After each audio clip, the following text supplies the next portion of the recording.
I am by birth a Genovese, and my family is one of the most distinguished of that republic. My ancestors had been for many years councillors and syndics, and my father had filled several public situations with honor and reputation. He was respected by all who knew him for his integrity and indefatigable attention to public business. He passed his younger days perpetually occupied by the affairs of his country. A variety of circumstances had prevented his marrying early. Nor was it until the decline of life that he became a husband and the father of a family. As the circumstances of his marriage illustrate his character, I cannot refrain from relating them. One of his most intimate friends was a merchant who, from a flourishing state, fell, through numerous mischances, into poverty.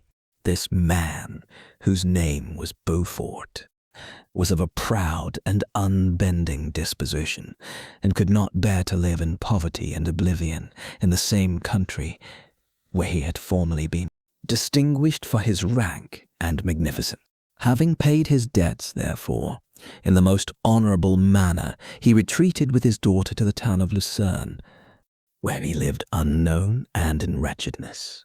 My father loved Beaufort with the truest friendship, and was deeply grieved by his retreat in these unfortunate circumstances.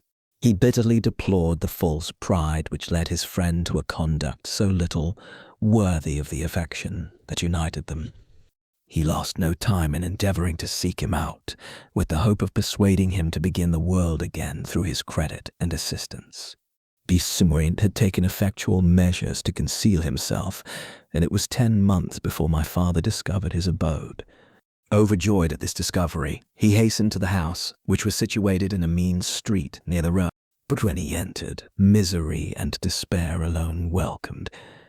Badilla had saved but a very small sum of money from the wreck of his fortune, but it was sufficient to provide him with sustenance for some months, and in the meantime he hoped to procure some respectable employment in a merchant's house.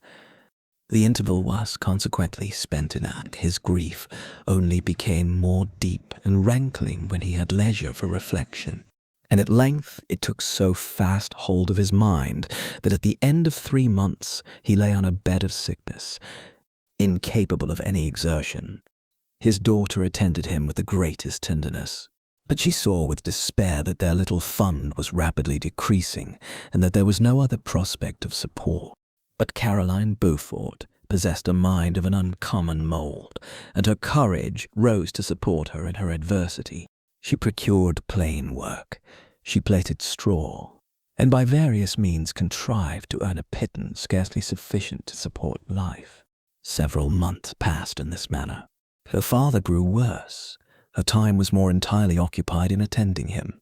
Her means of subsistence decreased, and in the 10th month her father died in her arms, leaving her an orphan and a beggar. This last blow overcame her, and she knelt by Beaufort's coffin, weeping bitterly, when my father entered the chamber. He came like a protecting spirit to the poor girl, who committed herself to his care, and after the interment of his friend he conducted her to Geneva and placed her under the protection of a relation. 2 years after this event, Caroline became his wife.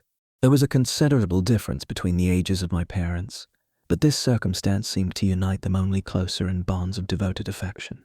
There was a sense of justice in my father's upright mind which rendered it necessary that he should approve highly to love strongly. Perhaps during former years he had suffered from the late discovered unworthiness of one beloved, and so was disposed to set a greater value on tried worth.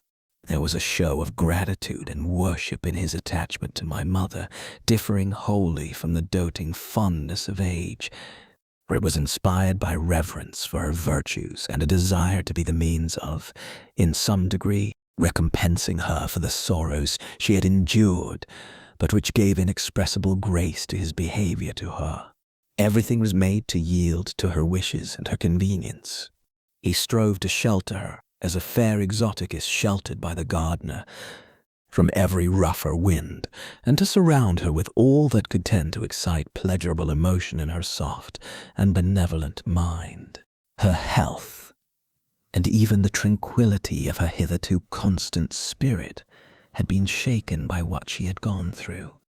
During the 2 years that had elapsed previous to their marriage, my father had gradually relinquished all his public functions, and immediately after their union, they sought the pleasant climate of Italy, and the change of scene and interest attendant on a tour through that land of wonders as a restorative for her weakened frame.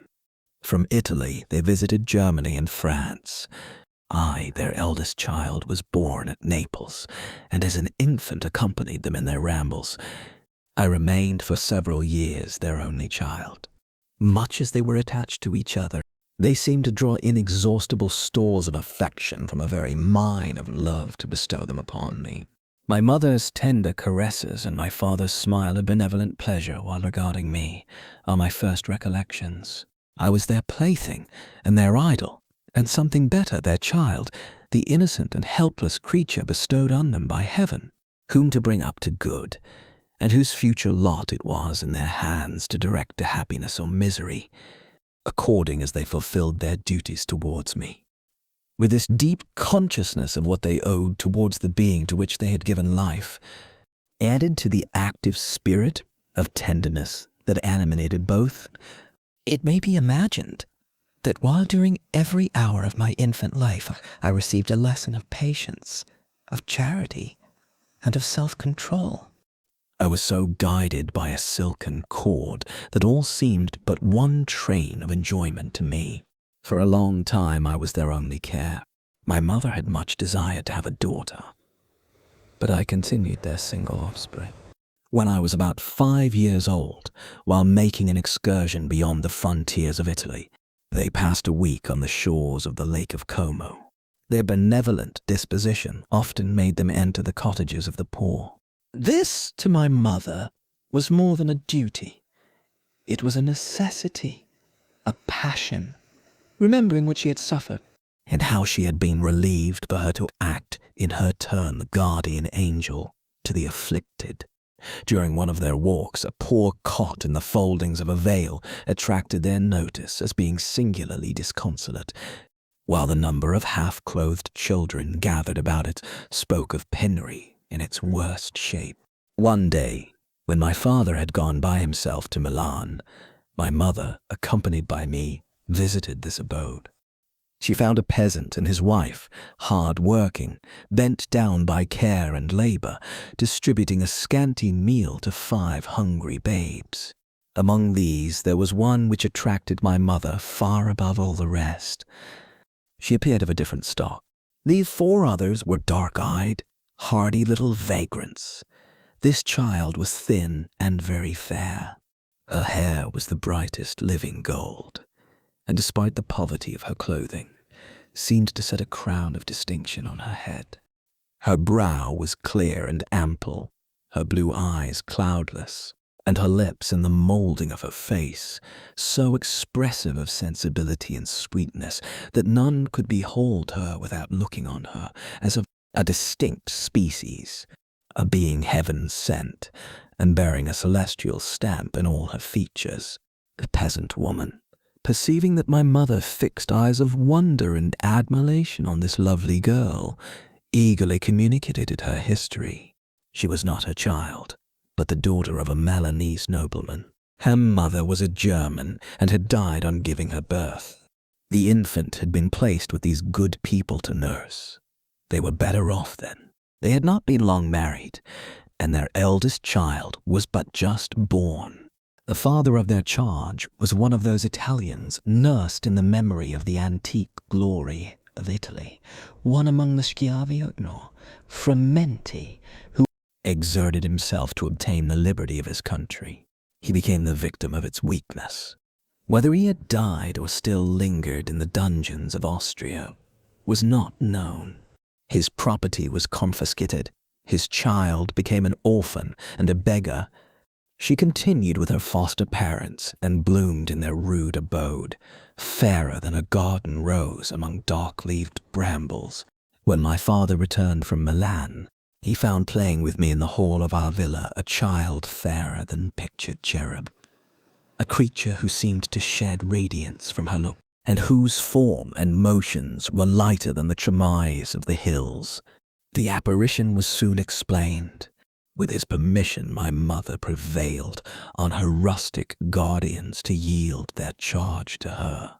They were fond of the sweet orphan. Her presence had seemed a blessing to them, but it would be unfair to her to keep her in poverty and want when Providence afforded her such powerful protection. They consulted their village priest, and the result was that Elizabeth Lavenza became the inmate of my parents' house, my more than sister, the beautiful and adored companion of all my occupations and my pleasures. Everyone loved Elizabeth. The passionate and almost reverential attachment with which all regarded her became, while I shared it, my pride and my delight. On the evening previous to her being brought to my home, my mother had said playfully, "I have a pretty present for my Victor. Tomorrow he shall have it." And when on the morrow she presented Elizabeth to me as her promised gift, I, with childish seriousness, interpreted her words literally and looked upon Elizabeth as mine to protect, love and cherish. All praises bestowed on her I received as made to a possession of my own. We called each other familiarly by the name of cousin. No word, no expression could body forth the kind of relation in which she stood to me, my more than sister. Since till death she was to be mine only.